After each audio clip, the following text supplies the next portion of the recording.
오늘은 특별히 미국에서는 어머니의 날로 셀러브레이트 하지요. 교회도 물론 교회의 절기는 아니나 오늘 주일에는 어느 교회나 다 같이 또 어머니의 의미를, 여성의 의미를 하나님 앞에 올려드리며 함께 셀러브레이트 하는 그런 예배로 드리고 있을 줄로 압니다. 오늘은 여러분들과 함께 어머니에 대한 이야기를 넘어서 여성에 대한 이야기를 함께 생각해 보고자 합니다.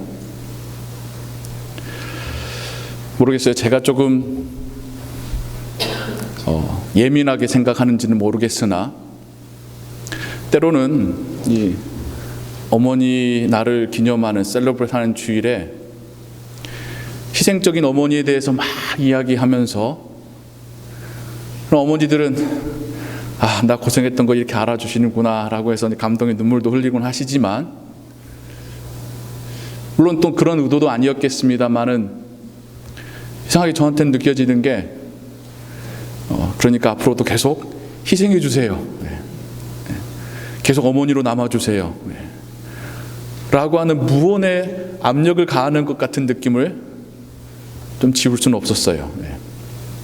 모르겠어요. 제가 너무 또 예민하게 생각하는 건지 모르겠습니다만은, 근데 어머니이기 전에 한 여성이시고 또 한 딸이셨잖아요.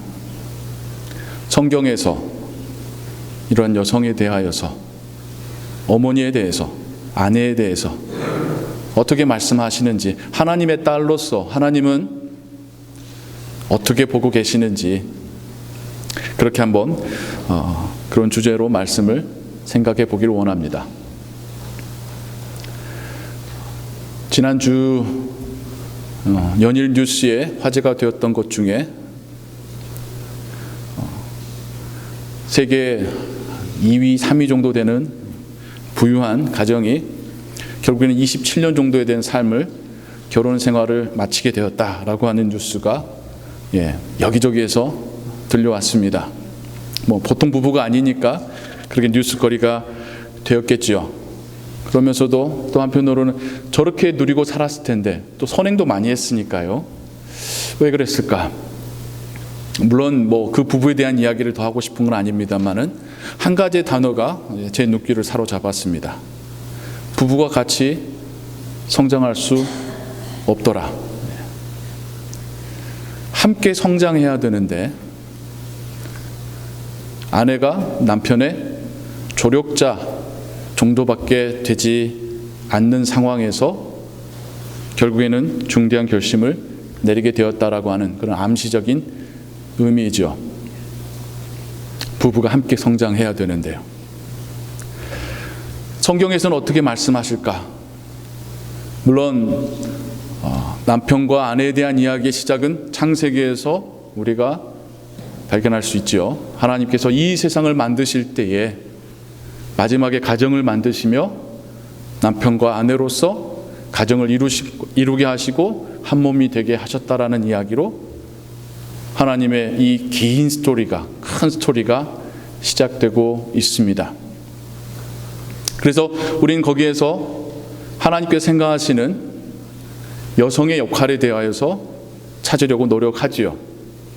근데 우리의 눈을 먼저 사로잡는 것은 하나님께서는 하와를 만드시면서 돕는 배필로 만들었다는 표현이나 선악과를 먼저 따먹었다는 표현이나 하나님 앞에서 수고하며 고통받으며 출산해야 된다고 하는 그런 말씀을 받은 부분들에 대해서 많이 이제 생각하게 되고, 이 어쩔 수 없이 그러면 남자와 여자 사이에서의 좀 더 낮은 지위처럼 이해하곤 했었지요. 하지만 그런 이해와 상황들은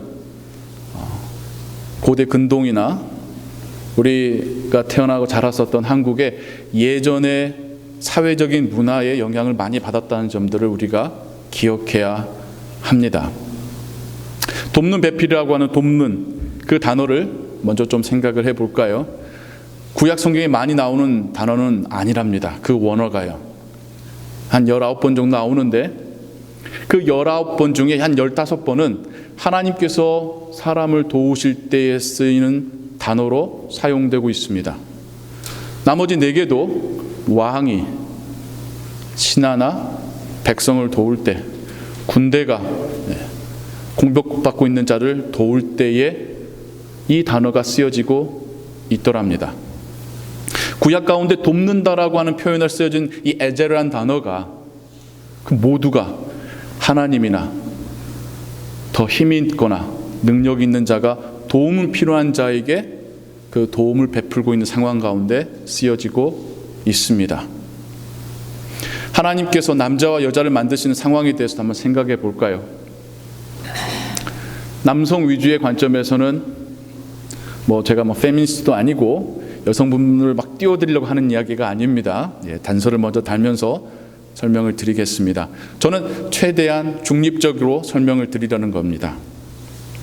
하나님께서 이 세상을 만드시고 그 창조의 마지막에 이 세상을 관리할 청지기로서의 인간을 만드시지만 홀로 된 그 인간이 감당할 수 있는 것이 아니었기에 하나님의 그 사명을 함께 감당할 수 있도록 완성할 수 있도록 인간이라고 하는 공동체를 완성하시는 이야기가 남자와 여자를 창조하신 이야기입니다.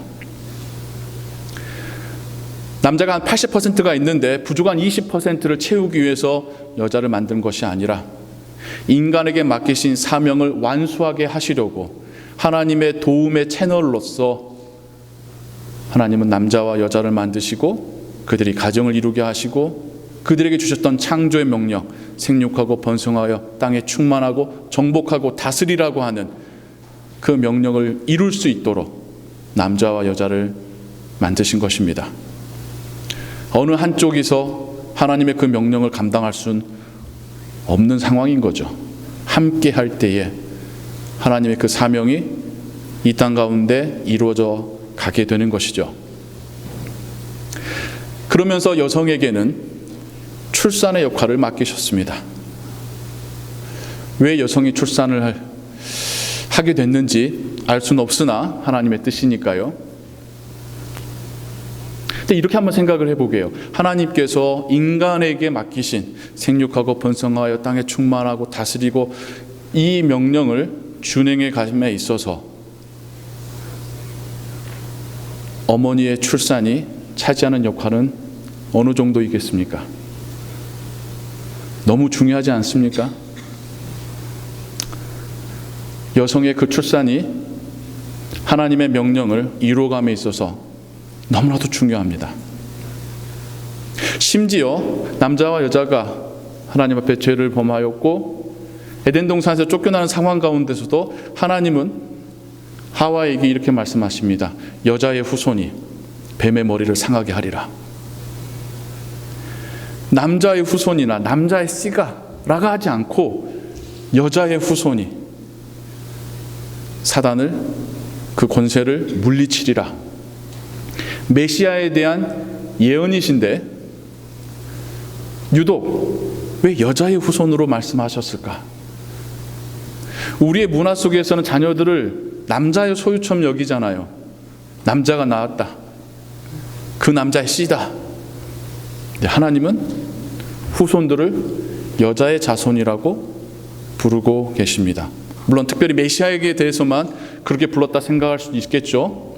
그래도요, 메시아를 여자의 후손이라 부르신 하나님의 호칭에는 분명히 여성의 역할을 중요하게 여기고 계심을 우리가 생각해 볼 수 있습니다. 또 하나, 여성에 대해서 묵상하면서 저희 떠오른 한 가지 질문이 있었습니다. 특히 십계명에 보면 자녀들에게 내 부모를 공경하라 말씀하시죠. 그런데요, 반대의 명령을 제가 찾아보기 힘들어요. 부모님들한테 네 자녀를 사랑하라, 잘 양육하라는 건 있어요. 잘 가르치라는 건 있습니다. 근데 부모님들에게 자녀 사랑에 대해서 하나님께서 강조하시거나 명문화하시거나 율법화하시진 않으셨어요. 왜 그럴까요? 굳이 말씀하지 않으셔도 사랑하니까요. 사랑할 수밖에 없으니까요. 법이라는 건요, 굳이 말하지 않으면 안 지키기 때문에 챙기는 게 법입니다. 우상 숭배에 대해서 하나님께서 굳이 말씀하지 않으시면 이 죄를 당연히 짓기 때문에 하나님은 십계명이라고 하는 아주 무게 있는 법으로 말씀하신 거예요. 그러면 자녀들이 부모님 공경하지 못하는 것도 어찌 보면 자연스러운 거라고 여러분 이해될 수 있겠죠. 부모님들, 여러분들의 자녀들이 여러분의 양에 차지 않는다라고 너무 속상해하지 마십시오. 어찌 보면 그게 자연스러운 겁니다. 또 뒤집어서 여러분들이 자녀들을 사랑하시는 것, 하나님께서 우리를 창조하실 때에 우리 안에 담아 놓으신 자연스러운 본성이라는 겁니다. 우리는 하나님의 형상을 닮아서 만들어졌으니까요. 창조자가 피조물을 사랑할 수밖에 없는 그 성품이 우리 안에 있기에 엄마와 아빠가 그 40주간의 힘든 시간들을 보내고 고통 가운데 출산하고 수고하며 자녀를 양육할 때에 사랑할 수밖에 없는 거죠. 근데 그걸 하나님께 우리가 한번 대입해 볼까요?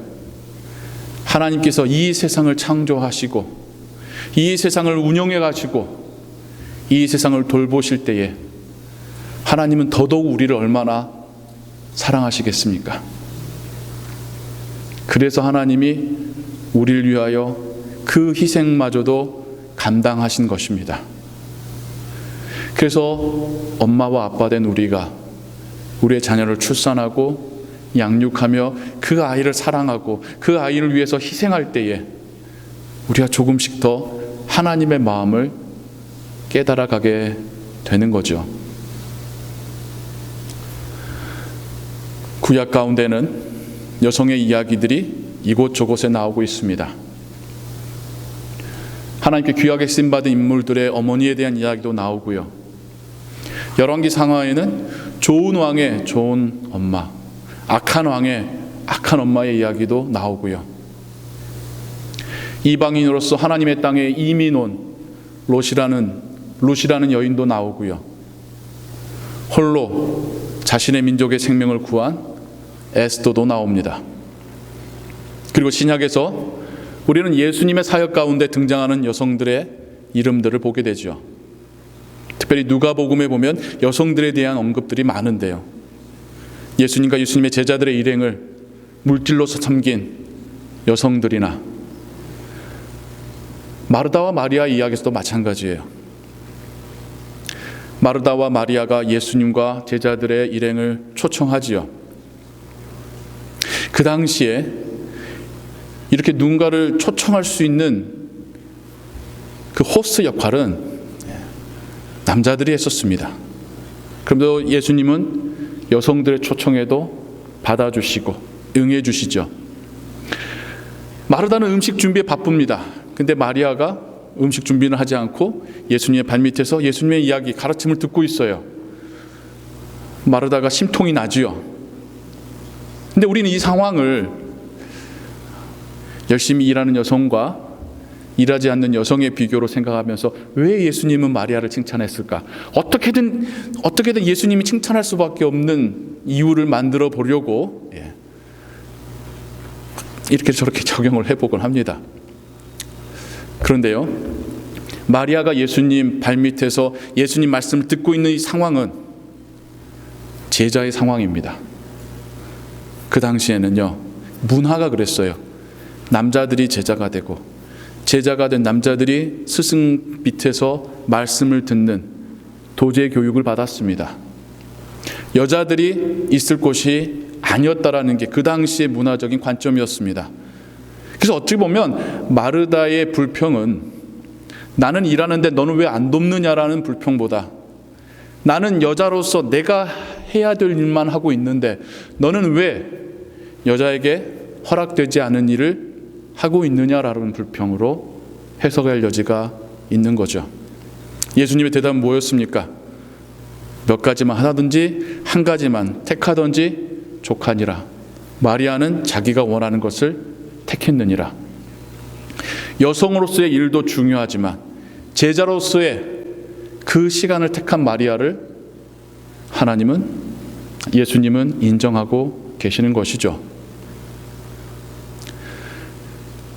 사마리아인을 향한 첫 번째 복음 전도자는 사마리아 여인이었습니다. 십자가를 지고 가시는 예수님을 보며 슬피 울던 자들도 여인이었고요. 예수님의 무덤에 가장 먼저 찾아가서 부활의 첫 증인이 된 사람들도 여인들이었습니다. 그리고 사도신경에서도 예루살렘과 유대와 사마리아 땅을 넘어서 그리스와 로마의 땅으로 복음이 전파되어지고 교회가 세워질 때에 여성들의 역할들이 중요하게 쓰여지고 있습니다. 하나님 안에서 남성과 여성이 하나이며 동등합니다.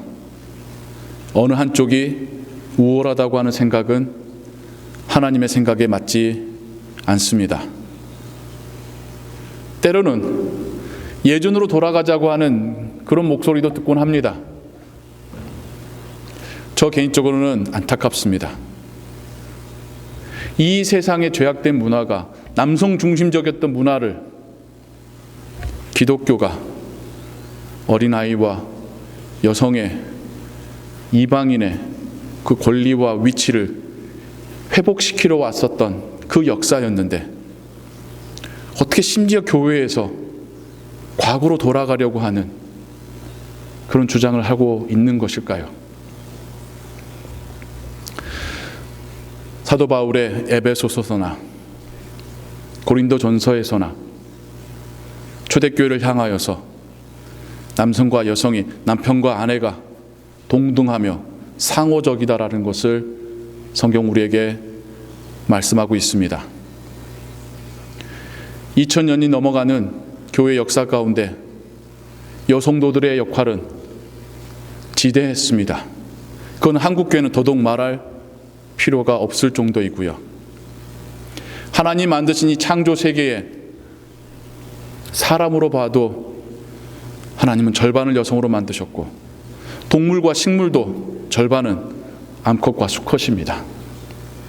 극히 예외적인 경우를 빼고는요. 그렇다고 하면 하나님께서 여성들을 바라보시는 시각은 어떠하시겠습니까? 남성과 똑같은 모습으로, 똑같은 가치로 보고 계십니다. 그 여성들에게 맡겨진 사명, 첫 번째 어머니로서의 사명. 창세기에서 하나님께서 창조 명령을 주셨고, 신약에서는 예수님께서 제자들에게 제자 명령을 주셨잖아요. 이 두 가지를 합한 게 아이를 낳고 신학으로 양육하는 그 사명 아닙니까? 그런 점에서 어머니들의 출산과 양육의 그 수고에 정말 잘하시고 계시고 수고 많으시다라고 말씀드리고 싶습니다. 여러분들은 이미 하나님의 명령과 주님의 명령에 참여한 자들입니다. 여성이기 때문에 신체적인 힘이 약해서, 사회적인 지위가 낮아서 이민 왔더니 더더욱 내가 할 일 없어서 이렇게 사는 게 아닙니다. 하나님은 여러분들에게 귀한 생명이 여러분들을 통해서 태어나게 하셨고, 여러분들 통해서 양육받게 하셨습니다. 여러분들은 하나님 나라 위하여서 수고를 아끼지 아니한 충성된 종입니다. 남성 여러분, 여러분도 하나님의 아들이고 또 주님의 제자이듯이 여러분과 함께하고 있는 동역자 된 여러분의 배우자들, 또 여러분의 어머니들, 여러분의 딸들에 대해서 하나님께서 그들을 바라보시는 그 눈길로 보시기를 원합니다. 존중하시고 사랑해 주시고 또 하나님이 그를 사용하고 계시다는 것을 인정하시기 바랍니다. 가정에서 자녀를 출산하고 양육하는 것도 귀한 일이지만 여성에게 맡기신 하나님의 사명은 거기에만 한정된 것이 아닙니다. 교회 안에서나 교회 밖에서나 교제를 통하여서 직접적으로 참여하면서 아니면 때로는 따뜻한 사랑으로 위로와 격려로 우리의 여성도들도 하나님의 나라를 위하여서 50%의 사역을 감당하고 계십니다. 그래서 더더욱 그동안 참 수고 많으셨고 열심히 일해 오셨다라고 축복해드리고 싶고 앞으로 여러분이 살아가는 그 삶도 세상의 가치평가에 의해서가 아니라 하나님의 그 눈앞에서 선하고 복되고 충성되고 열매 맺는 삶일 줄로 믿습니다. 하나님 주신 그 사명을 그 육체로 그 삶으로 그 신앙으로 감당해 가시는 여러분들에게 하나님 우리 아버지와 예수 그리스도의 은혜와 성령의 동행하심이 함께 하시기를 축원합니다. 기도하겠습니다.